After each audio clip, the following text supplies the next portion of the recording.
El 27 de marzo de 2009, Maurici Font y Julia Lamas desaparecen sin dejar rastro en Tarragona.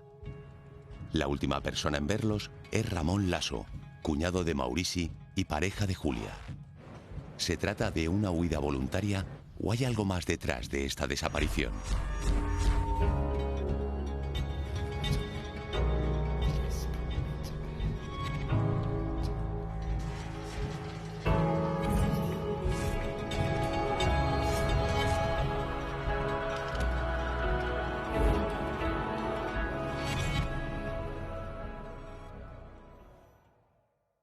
El 27 de marzo de 2009 desaparecen dos personas adultas en la población de Tarragona, en Cataluña. Esta desaparición en principio sería voluntaria, por lo que manifiestan las personas que ponen la denuncia. Mi marido me dejó en el trabajo, me dijo que se iba con Ramón al huerto, con el cuñado, y bueno, parece ser que al huerto no fueron. A mi hermana el último día fue el jueves, el último día que la vi. Maurici es una persona que tiene una depresión severa y una diabetes. Y por esas causas tiene concedido una incapacidad laboral. Y lo que hace habitualmente es ir a recoger y a llevar a su esposa al hospital donde trabaja.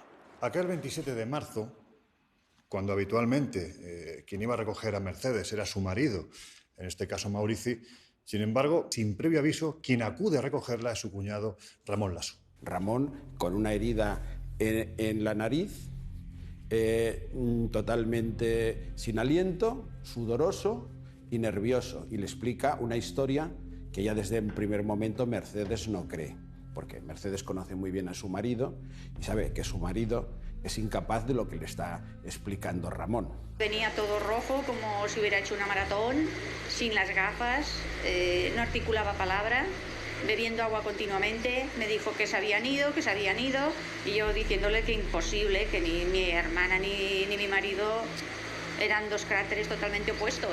Julia mantenía una relación desde hacía 8 años con Ramón Laso.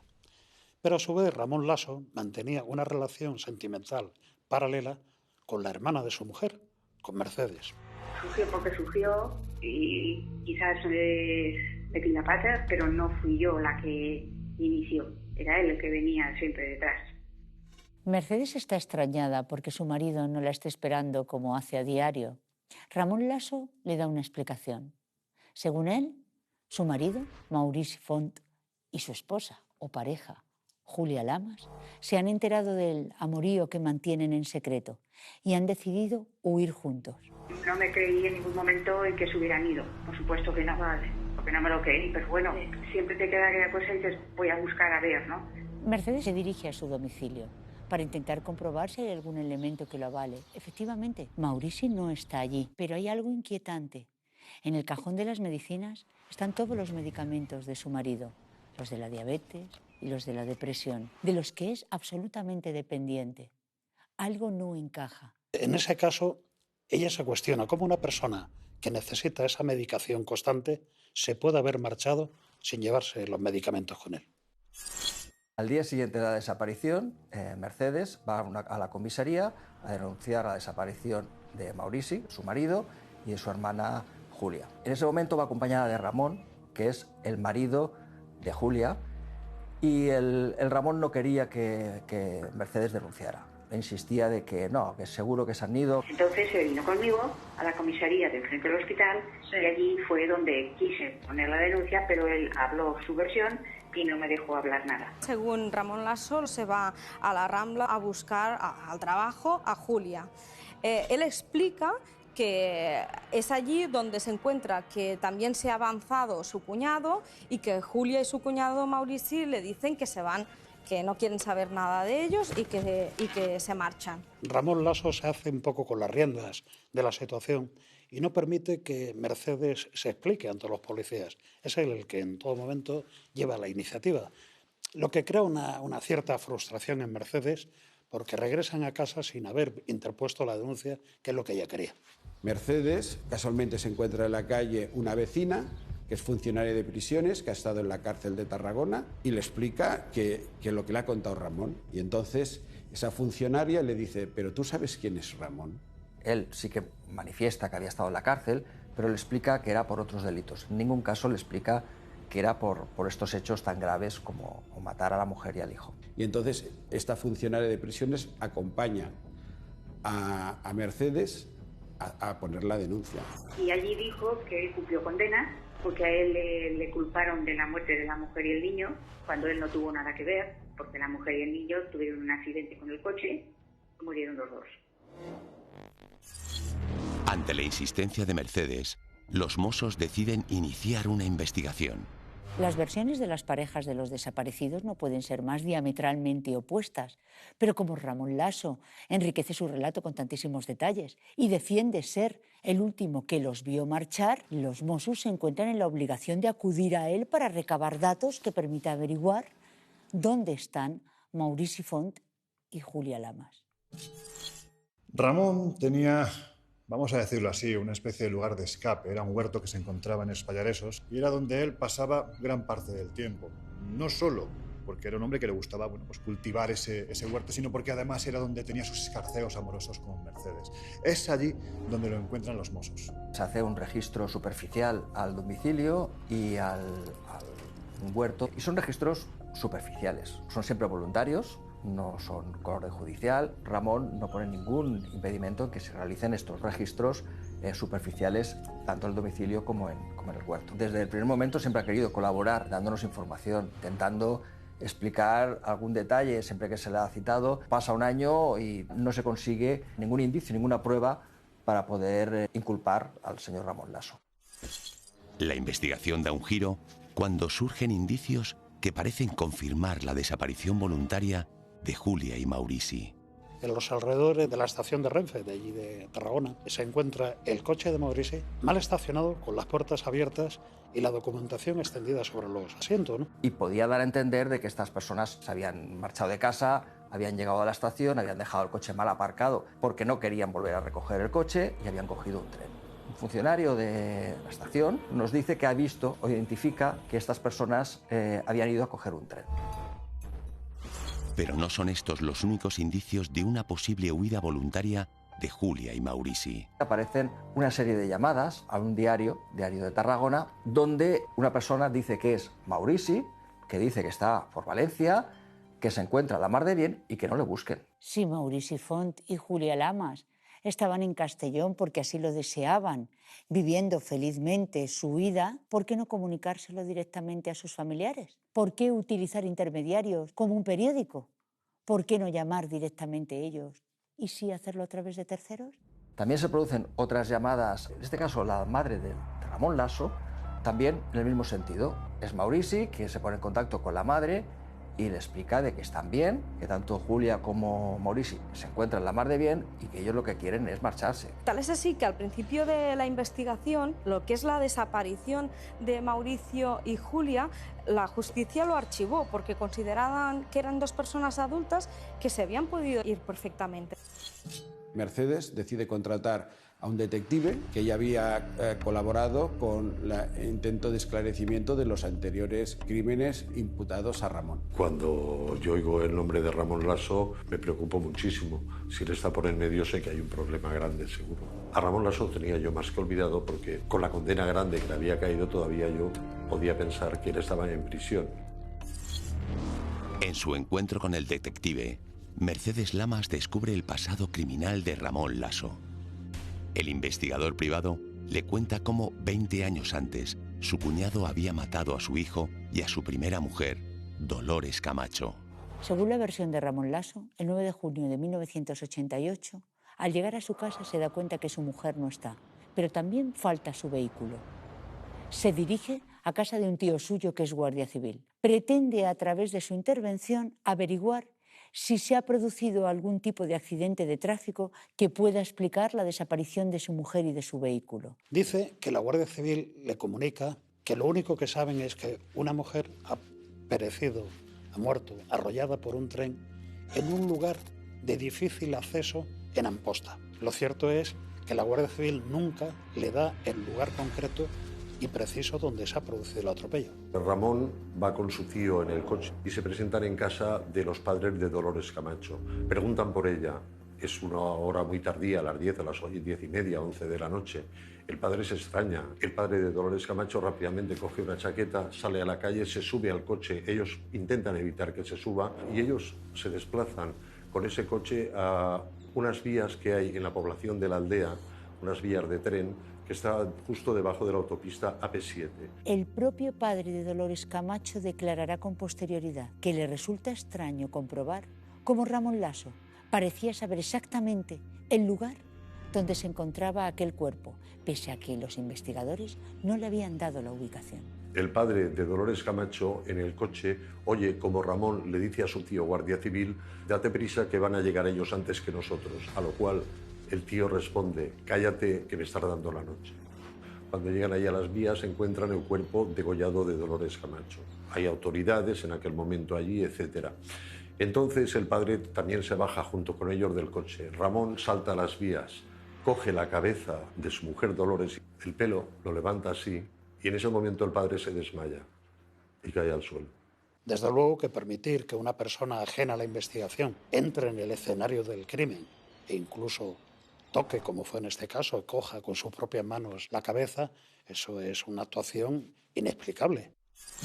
Me llaman por el timbre y me asomo a la ventana y veo que era Ramón.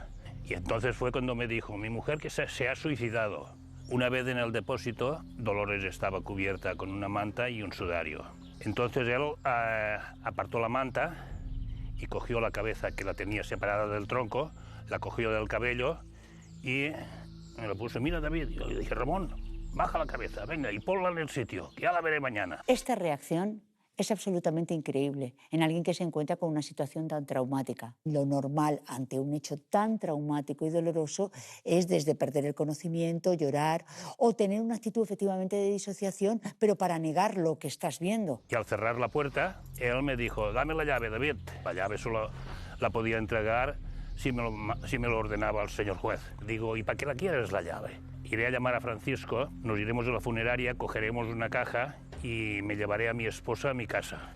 Me llamó, no me acuerdo la hora, que se había muerto la mujer y que quería que hiciéramos nosotros el servicio y quería coger una caja a la mejor. No se le veía muy destrozado, muy tampoco. No lo veía yo tampoco muy porque, a ver, he visto muchos y lo ves.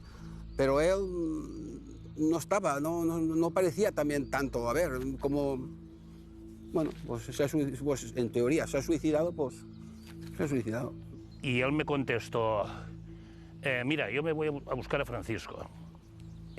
Si cuando venga intentas retener a mi mujer que no salga de aquí, el que más cojones tenga será el que saldrá. El otro se quedará tendido haciéndole compañía en la otra mesa a mi mujer. Hay algo que sorprende y es quizás la actitud que muestra en ese instante Ramón Laso, porque no es la propia de un marido compungido. Tenemos que ver que Dolores ha muerto en unas circunstancias, no hablamos ya trágicas, sino verdaderamente truculentas. Y la sensación que da en todo momento es que Ramón, quizás en previsión de lo que está por venir, incluso quiere llegar a controlar hasta la autopsia de su esposa. Eso me lo dijo el forense un día, ya al cabo de un tiempo, que no quería, que fue a hablar con él, que no quería que se le practicara la autopsia a poder ser.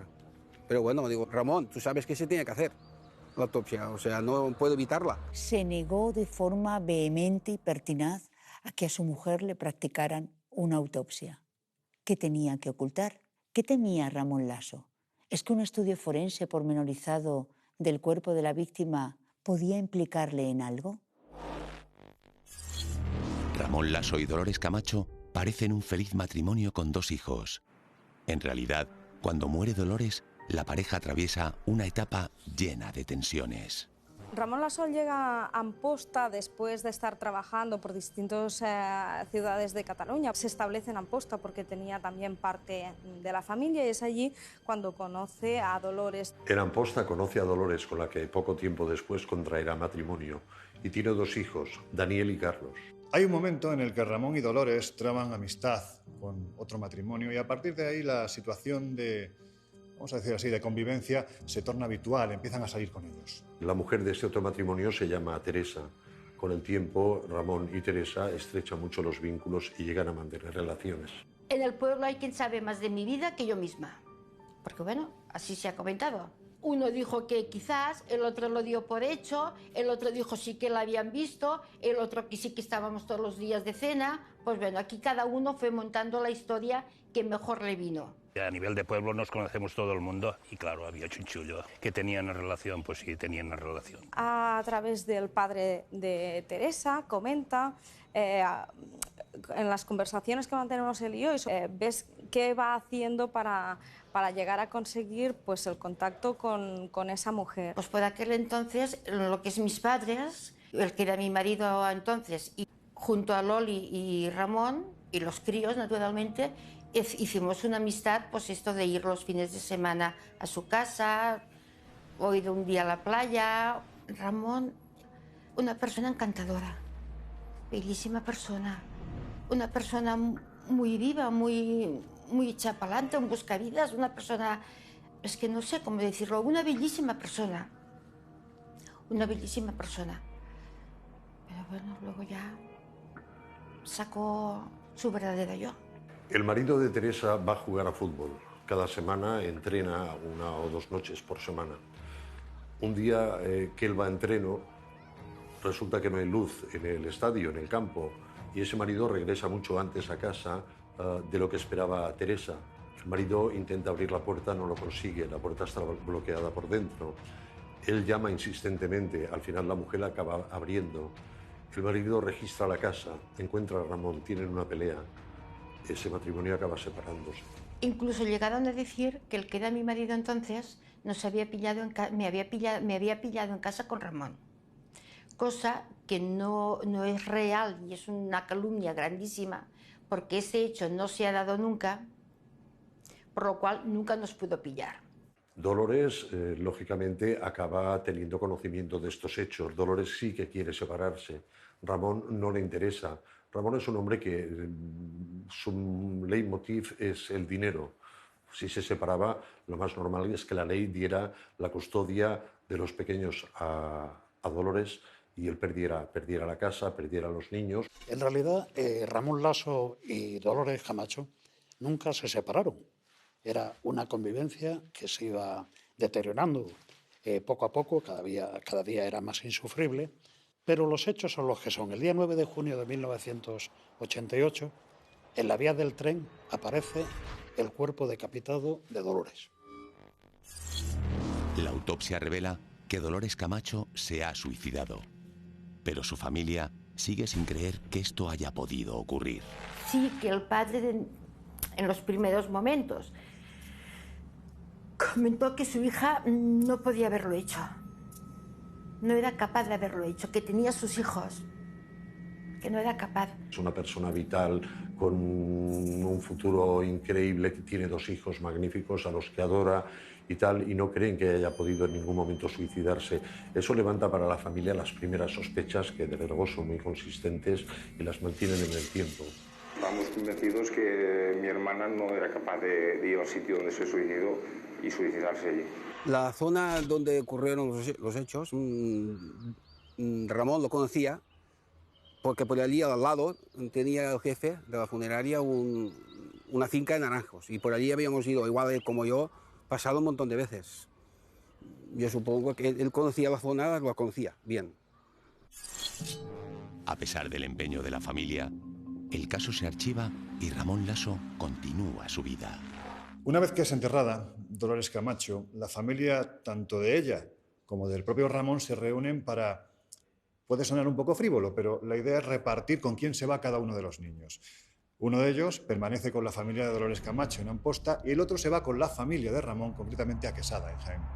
Ramón es un hombre viudo, no manifiesta ni exterioriza ningún sentimiento de pena ni de tristeza, y al mismo tiempo sorprende que le proponga a Teresa, su amante, el casarse y hacer una familia con los 2 hijos de Teresa, los 2 hijos de Lía y los 2, la pareja.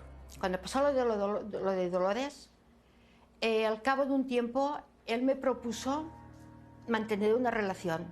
A ver, bueno, que llegáramos a algo. Le dije que no. Y después ya se puso muy impertinente. Teresa es más bien reacia a formalizar esta relación en la forma que quiere Ramón. Le dice: ¿dónde vamos con tantos hijos y tú y yo y tal, y los ingresos no nos llegan para todos? Parece ser que angustia a Ramón y empieza a estar un poco desesperado y piensa cómo puede salir de esta situación y conseguir lo que quiere, que es estar con ella. Apenas 9 meses después de la muerte de Dolores Camacho, ocurre algo que nadie puede esperar. Ramón Laso y su hijo Daniel sufren un grave accidente de coche. Concretamente el día 2 de marzo de 1989, Ramón hace algo inusual.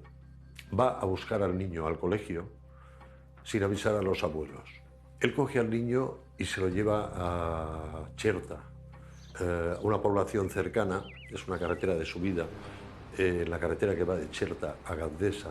Gandesa, en un invierno, esas carreteras, a merendar con un niño chico. Él cuenta que venía de merendar con el niño y que había tenido un accidente y había caído por un barranco. O sea, con un camión, no sé qué pasó con un camión.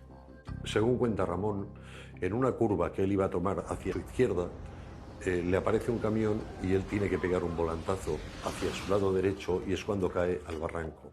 Él dice que pierde el conocimiento, que hay un gran incendio, él nota que se quema, es cuando se despierta, que de forma instintiva él sale del coche y después de salir del coche se acuerda, al recuperar bien la conciencia, de que su hijo está dentro. Él quiere entrar en el coche y recuperar a su hijo, rescatarlo, pero el fuego se lo impide. Los bomberos calcularon que la temperatura que se alcanzó en el interior del vehículo fue superior a los 500 grados. Del vehículo no se recuperó ninguna prenda que perteneciera al niño. Y, lógicamente, el cadáver del chiquillo estaba totalmente carbonizado. Daniel lo recuerdo yo tímido. Era poquita cosa. O sea que apenas te dabas cuenta de que estaba. O sea que muchas veces tenías que preguntarle, oye Dani, ¿quieres esto? ¿Quieres aquello? Porque es que si tenías sed no te pedía ni agua. Un angelito de verdad que sí. Encantador, sus pelitos rizaditos, sus gafitas, o sea que... Ramón ingresa en el hospital para ser sometido a observación y si algo sorprende a todos los familiares es que no tiene mácula alguna, no presenta ninguna lesión compatible con el hecho de haber caído con su vehículo por un terraplén. No en vano, su hijo ha muerto en el accidente. Y los que estaban allí ya se habían extrañado un poco que él no tuviera magulladuras, no estuviera la ropa rasgada, si había subido por un precipicio, no tuviera las manos, bueno, no tuviera ningún maltrecho en su cuerpo. Vamos a ver, es que este niño se quema. Y da la sensación de que Ramón Laso en ningún momento intenta ayudarlo. No tiene quemaduras, no tiene rasguño. Es que esto va en contra casi del instinto paternal. Cualquier padre en una situación así no solo preferiría quemarse, preferiría morir antes de ver cómo su propio hijo fallece víctima de algo tan terrible como son las llamas. Al salir del hospital decide ir a Jaén, a casa de sus padres unos días. Cuando estaban en Jaén, una de las hermanas, un día hablando, le dice, has sido tú lo que has hecho lo de Dani. Dice, y a este otro, dice, no le vas a hacer lo mismo, no te lo vas a llevar.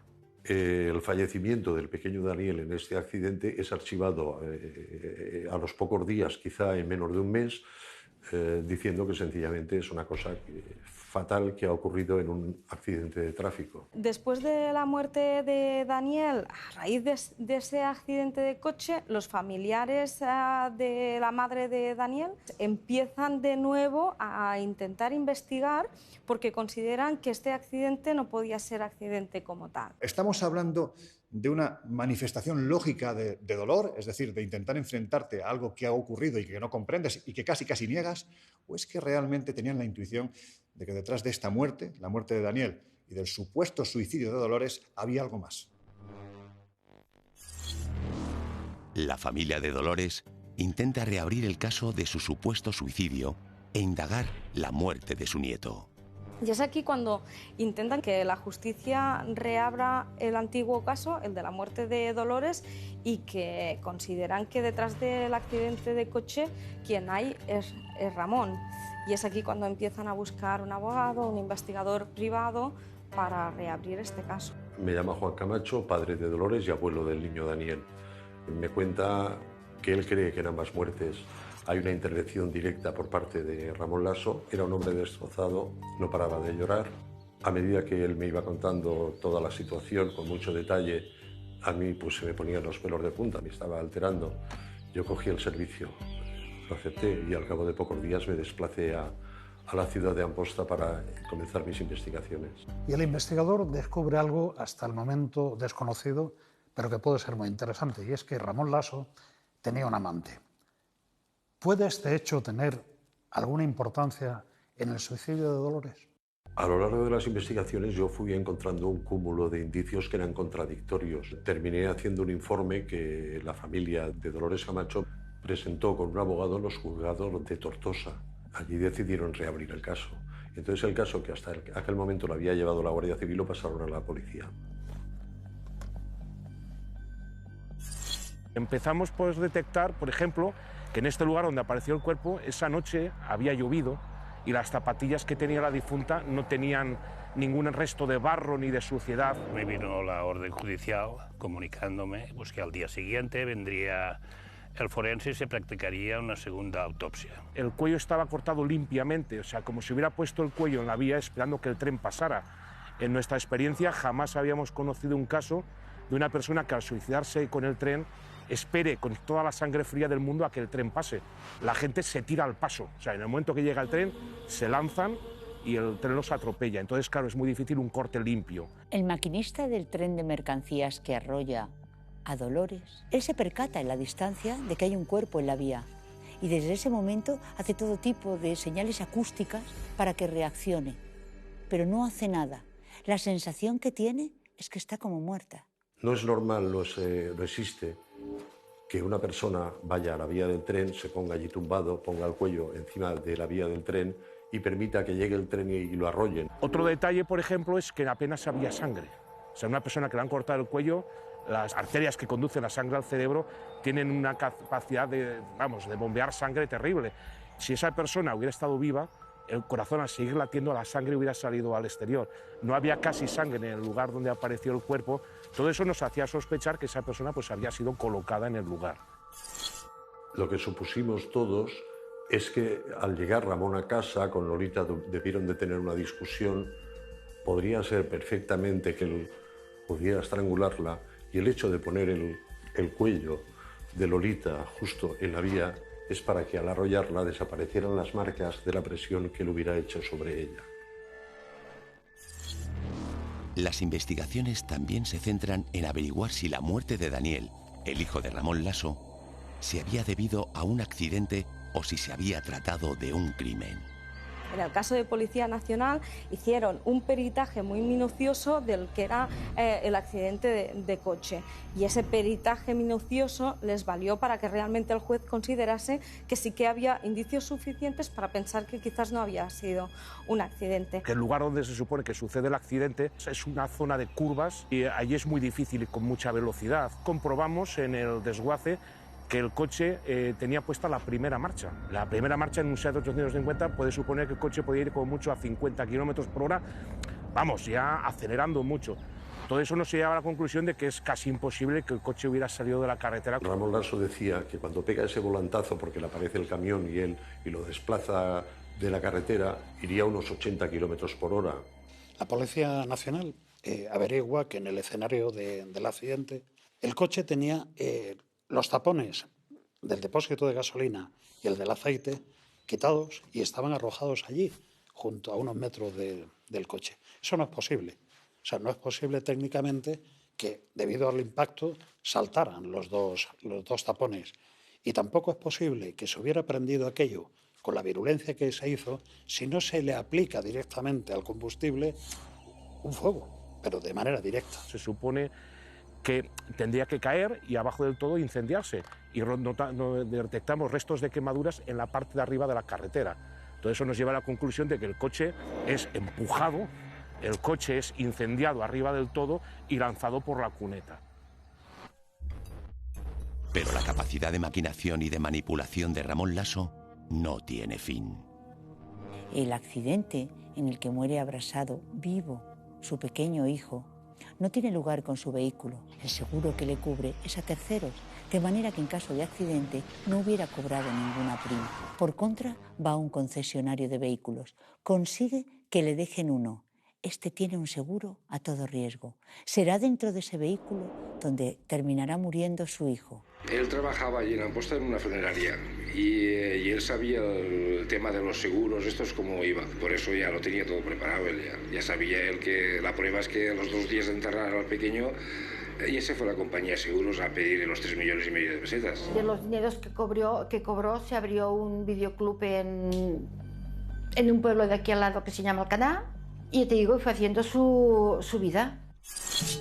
Hay un momento en el que la policía ya considera que tiene suficientes indicios para proceder a la detención de Ramón Laso, y así lo hacen. De hecho, lo encuentran en un bar de Tortosa, es llevado a comisaría y a partir de ahí comienzan los interrogatorios. Yo llevo años en la policía y jamás en la vida había encontrado una persona como Ramón Laso. Yo tenía la impresión de estar hablando con un pino, con un ser vegetal. Ya no emociones, es que nada, absolutamente nada. Le estás hablando, le estás preguntando por la muerte de su esposa, por la muerte de su hijo, y no reaccionaba, o sea, como si esa persona no tuviera ningún tipo de sentimiento. Ramón Laso es una persona fría, es un psicópata, es un depredador, no tiene miramientos para actuar de la forma más salvaje cuando algo le molesta para quitárselo del medio. Nosotros apuntamos a que él lo que pasa es que se enamoró de una chica de Amposta que había conocido y entonces, claro, le molestaba a la mujer.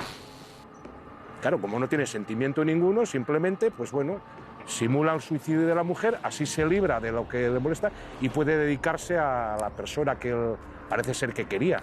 Y la simulación del accidente de Daniel sería porque el hecho de que estuviera el niño era un impedimento para formar la familia y pareja feliz con la enamorada de Ramón Laso. A mi modo de ver, era una persona pues normal, corriente. No había ningún significado que pudiera decir esta persona es capaz de cometer un delito. Cuando detuvieron a Ramón, bajo a los calabozos acompañada de un policía y le pregunto, ¿qué ha pasado y qué has hecho? No, yo no he hecho nada, la gente me tiene manía. Y luego me responde, dice, sí, Tere, lo de Dani lo hice yo. Dice, pero lo de Loli no. Esta fue la última vez que he tenido contacto con esta persona. En diciembre de 1993, 5 años después de la muerte de Dolores Camacho y 4 después de la de Daniel, la Audiencia Provincial de Tarragona condena a Ramón Laso a 57 años de prisión por los asesinatos de su mujer y de su hijo. Ramón entra en prisión. No es un preso más. Enseguida se hace querer, se enchufa en las cocinas, hace relación con los funcionarios y tanto es así que hay otros internos en la prisión que creen que él es un funcionario más. Además, Ramón Laso es un encantador de serpientes. Por tanto, es un sujeto que en el centro penitenciario se mostró como un recluso modelo, absolutamente colaborador, con muy buena relación con los funcionarios, muy proactivo, deseaba trabajar en todos los destinos, tenía impecable su celda. Ramón Laso, al cabo aproximadamente de 8 años, ya tiene permisos y ya solo va a dormir a la cárcel y hacer unas horas para que nos entendamos. Ramón Laso fue condenado en el año 1993, anterior a la reforma del Código Penal de 1995. Antaño existía la posibilidad de que por X días de trabajo se reducían X días de condena. Esto permitió que muchos de los condenados por delitos gravísimos, como el caso de Ramón Laso, que se enfrentaban a condenas grandísimas, vieran reducidas las mismas de una forma muy ostensible, incluso escandalosa. Se supone que es un preso reinsertado desde el momento en que luego salió de la cárcel, se reincorporó a la vida normal. Ramón inicia una nueva vida quedándose a vivir en Tarragona. Empieza a trabajar en una empresa de ambulancias, trabajo que le consiguen 2 funcionarios que estaban en el centro penitenciario donde él estaba interno. Y la misma ciudad de Tarragona, es allí cuando conoce a una familia que le presentan a Julia y empieza aquí su relación con Julia. La investigación de las desapariciones de Julia y Maurici parece estancada, pero Mercedes Lamas no se da por vencida. Las averiguaciones del detective privado y una nueva unidad de los Mossos d'Esquadra dan un nuevo impulso al caso. Es cuando la Unidad Central de Personas Desaparecidas, que es una unidad pionera en el Estado español porque exclusivamente investiga desapariciones criminales, es cuando coge el caso y a partir de aquí empezar a trabajar con nuevas líneas. Los investigadores detectan unos ciertos paralelismos entre los hechos que sucedieron a finales de los 80 en Amposta y los que se están investigando en Tarragona. Se dan las mismas condiciones que se dieron en su día con el primer homicidio de la mujer y del niño. Él quiere estar con Mercedes, le estorba a su mujer y le estorba al marido de Mercedes, que es Maurici. Él siempre decía que si no los dejaría y no seríamos los dos, le dice que no, eso nunca lo haría. Y entonces dice, es que vivir con tu hermana, dice, es un calvario, dice, tu hermana es un calvario, y tu marido en parte dice, es un bulto que no sirve para nada. Digo, pues ese bulto lo dejas, porque ya a mí sí que me gusta ese bulto. Ella, a partir de esa conversación que mantiene con Ramón, juzga que esas palabras son el detonante para que Ramón haga desaparecer tanto a su hermana como a su marido. Y la hipótesis de trabajo principal es que es un homicidio con ocultación de los cadáveres. Esto que parece muy sencillo es muy difícil porque tenemos que convencer a un juez de que no es una desaparición voluntaria. Claro, llegados a este punto yo creo que surgen dos preguntas que son fundamentales. Sin cuerpo no hay delito. ¿Cómo se puede proceder a condenar a una persona si precisamente el cuerpo del delito todavía no ha aparecido?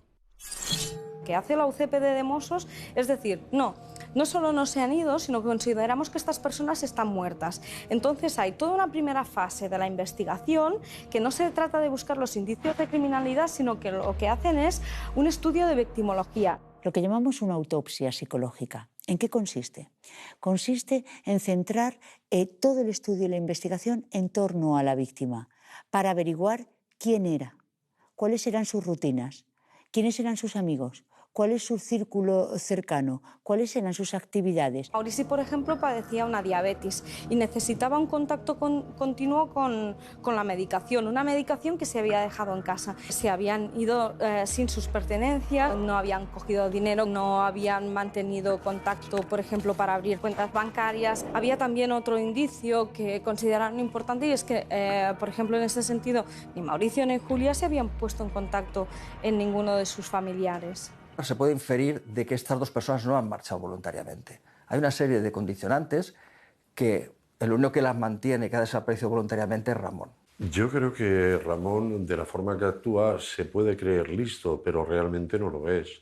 O sea, él entra en contradicciones en sus declaraciones y en su forma de actuar por la vida. Ramón nos explica que cuando llega a recoger a su mujer, a Julia, al sitio donde trabajaba, que estaba en una portería, se encuentra a Maurici. Le pregunta qué haces aquí y él dice bueno, que se viene a recoger Julia porque van a desaparecer. Y delante de él, según cuenta Ramón Lasso, su mujer sale andando, se va en el coche de Maurici y desaparece. Sin embargo, aparece pocos días después un testigo, una persona que estaba allí en la finca y que dice que las cosas no fueron así. Dices que, como hacía siempre, ese día Julia se fue a una furgoneta que coincide con la furgoneta que tiene Ramón. No ve a Ramón, pero sí que ve el vehículo que utiliza Ramón normalmente para recogerla. Los Mossos d'Esquadra deciden revisar de nuevo los elementos que inicialmente les han llevado a pensar que están ante una huida voluntaria. De las llamadas que se producen al Diario de Tarragona, a la madre de Ramón Lasso, los investigadores empiezan a detectar algunas cosas que no eran congruentes. Como por ejemplo que la persona que habla con el Diario de Tarragona no es una persona catalana. Maurici tiene un acento muy marcado catalán. Ramón es andaluz. Es totalmente incomparable el acento de uno con otro. Por tanto, el periodista del Diario de Tarragona se da cuenta de que no se trata de Mauricio, que se trata de otra persona que lo está suplantando. Cuando habla con la madre de Ramón, según nos manifiesta posteriormente, ella no le explica a nadie que había hablado con Maurici. En cambio, Ramón nos dice a nosotros, mi madre ha hablado con Maurici. Después de un trabajo minucioso y novedoso en el estudio de telefonía, lo que hacen los Mossos d'Esquadra es decir, El teléfono con el que se ha llamado diciendo soy Maurici, por lo tanto soy la víctima, está en el mismo sector, en la misma zona, donde está el teléfono que utilizaba Ramón Lasso y donde está el vehículo que utilizaba Ramón Lasso. Este cruce, este triángulo, es lo que permite hacer de eso un indicio de peso. Él utiliza un teléfono que nosotros llamamos teléfono en B, que no consta su nombre, y que coincide en los sitios donde se hacen las llamadas, que va paralelamente donde va el teléfono de Ramón en A, que es el suyo legal. Que los dos van paralelamente siempre, estos dos teléfonos, marcando los mismos repetidores. No tenemos los cadáveres, no tenemos restas biológicas, no tenemos testigos presenciales, pero sí que tenemos muchos indicios que la suma de todos estos indicios al final se transforman en una prueba. Resulta contradictorio que Ramón Lasso sigue llevando una vida absolutamente normal. Él regenta un bar en Tarragona, mantiene una relación sentimental con una persona que procede de Paraguay y además esta nueva pareja viven en la casa que compartían en su tiempo Ramón y la desaparecida Julia.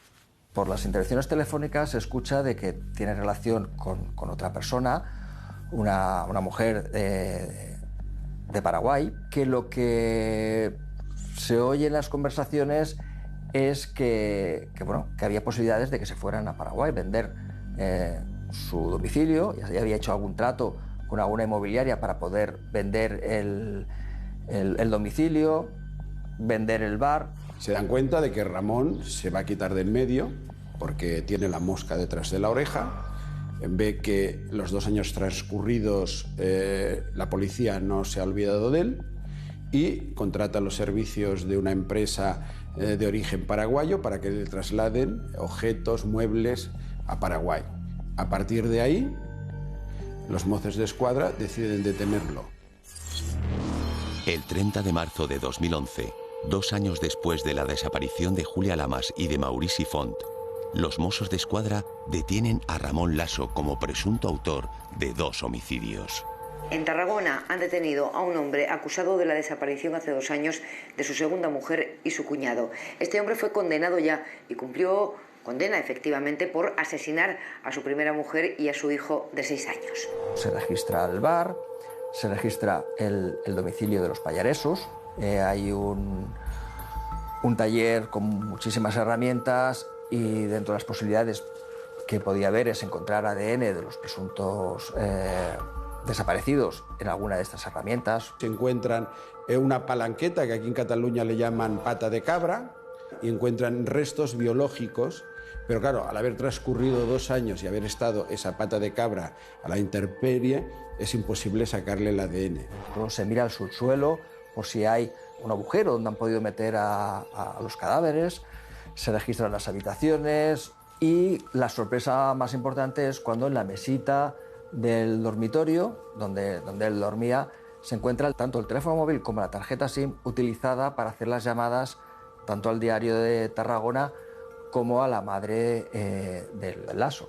Encontrar la tarjeta SIM y el móvil es una prueba definitiva de la intervención de Ramón Lasso en la desaparición de Mauri y de Julia. Tenemos que recordar que Ramón tenía un huerto bastante grande en los Pallaresos. Claro, esto lleva a los investigadores a pensar que quizás los cuerpos, tanto de Julia como de Maurici, podrían estar precisamente enterrados en este huerto. En Tarragona, los Mossos d'Esquadra buscan con un georradar los cuerpos de la mujer y el cuñado de Ramón Lasso. Ese hombre está acusado del homicidio y la desaparición de ambos hace 2 años. La policía catalana ya inspeccionó el huerto de Lasso en noviembre de 2009, pero no encontraron nada. Ahora la juez ha ordenado esta nueva búsqueda, que no será fácil porque el huerto tiene una extensión de 6.000 metros cuadrados. El georradar lo que hace es medir la densidad de la tierra. Entonces, bueno, hay una densidad compacta, depende de las zonas, y si aquello se hubiera removido o se hubiera metido algo, la densidad es diferente. Nosotros sí que pensamos que aquí es donde se produjo el homicidio. Eso sí que lo tenemos bastante claro. Que estén enterrados o no, eso ya es otra cosa. Y lo que se utilizan son perros guías que buscan cadáveres, se utiliza subsuelo para buscar los pozos, había 2 o 3 pozos, y me acuerdo que muy cerca había una empresa abandonada, se mira esta empresa también, en ningún caso se encontró los cadáveres. Cuando se están tomando declaraciones, le explico que va a ingresar a la prisión, que podrá hacer una llamada. Y él no quería que yo hablara, lo que me estaba diciendo que no, que nos estábamos equivocando, que estos se han ido por su cuenta y que seguro que aparecerían. Yo no lo dejaba hablar. En ese momento pierdo un poco los papeles y me dice directamente a mí: no vais a encontrar los cadáveres. El 29 de septiembre de 2014, 4 años y medio después de las desapariciones de Julia Lamas y de Maurici Font, comienza el juicio contra Ramón Laso, esta vez con jurado popular. Los cadáveres nos dan muchísimas explicaciones sobre el cómo, sobre el dónde, a veces casi hasta el por qué se puede extraer. En este caso no hay cadáveres y no van a aparecer. Yo no es el primer juicio que hago en el que no hay cuerpo, pero sí que quizás es el juicio sin cuerpo más complicado con el que me he encontrado. Y es aquí donde Ramón siempre dice: pues si no hay cuerpo, díganme usted, ¿no?, dónde está el delito. Él siempre me cuenta desde el principio que no sabe el por qué está allí. Él dice que se han ido por su propia voluntad, tanto Mauricio como Julia, y que él no sabe absolutamente nada de ellos y que en ningún momento pues dice pues qué ha pasado. Él dice que no están, que se han ido y esa es su versión. Señor Laso, ¿usted mató a Julia Lamas? No. Señor Laso, ¿usted mató a Maurici Font? No he matado porque la señora Julia y el señor Mauricio no están muertos. La señora Julia y el señor Mauricio en el año 2009 no tuvieron ningún accidente. Eso es que se lo están montando, se lo están imaginando sin demostrar nada.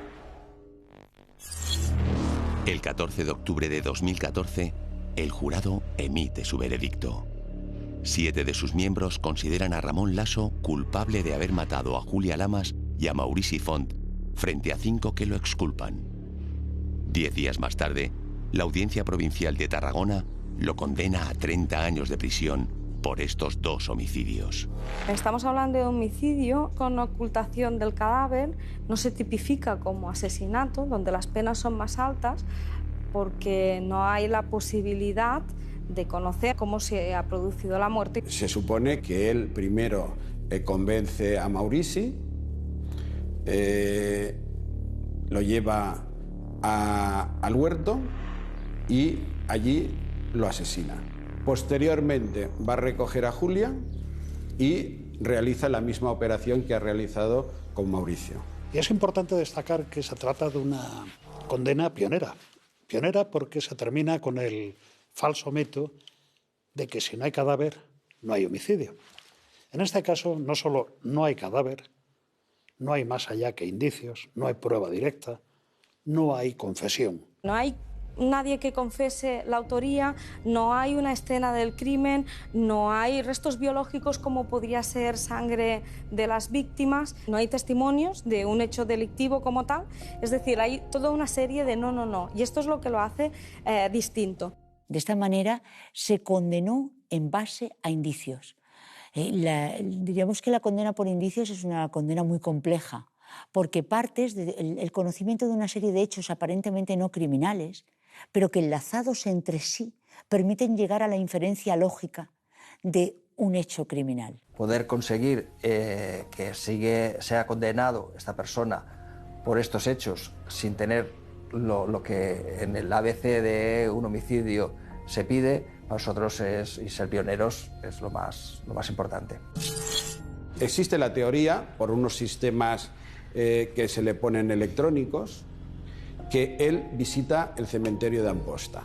Hay que recordar que él fue enterrador en el cementerio de Amposta. Cuando se le hizo la entrada y registro, se le encuentran unas llaves, que son de la parte posterior del cementerio de Amposta. Y posiblemente él traslada los cuerpos a dicho cementerio. ¿Dónde quieres esconder un árbol? Mejor sitio, el bosque. Nosotros no estamos buscando ahora a los desaparecidos porque no tenemos dónde buscar. La policía busca cuando sabe dónde hay que buscar. Y fuera del huerto y de las zonas que ya se investigaron, de los alrededores, del domicilio de Laso, por si había hecho algún agujero dentro del domicilio, desconocemos dónde pueden estar los cadáveres. Si él no habla, no se van a encontrar en la vida. Si tiene que aparecer, ojalá, porque a lo mejor estoy pasando por encima de ellos y no lo sé, porque también lo he pensado esto. Pero si él no habla, no se va a saber nunca. No se va a saber nunca. Ramón Lasso cumple condena en la prisión de Brians 2 en Barcelona. A pesar de haber sido condenado a 30 años de reclusión, en 2021 podría empezar a disfrutar de permisos temporales fuera de la cárcel.